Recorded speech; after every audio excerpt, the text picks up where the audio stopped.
ultrasound does reflect.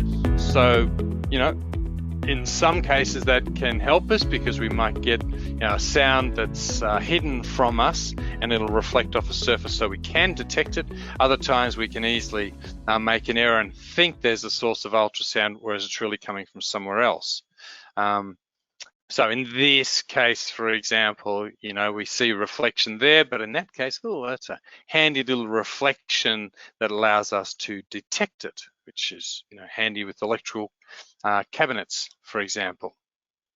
Of course, when we are doing the testing with electrical cabinets and other types of equipment, and particularly if we've got a fan inside a sound enclosure or a compressor inside an enclosure, we have to consider, well, can the ultrasound actually pass through the materials, especially if it's designed to be soundproof, but even if it's just a thicker material. There is a rule, and you can see it there, related to whether the ultrasound's likely to pass.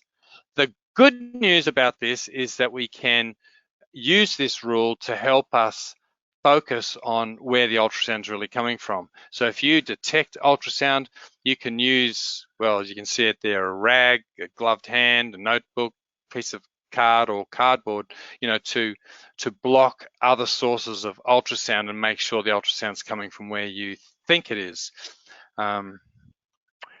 Okay, so the other little detail to understand as well is that ultrasound will pass through different media, whether it's from one type of rubber or whatever to a polycarbonate. Oops, that's rubber to rubber. That's not going to have any reflection. But depending on the two materials, there will be some reflection and some transmission of the ultrasound.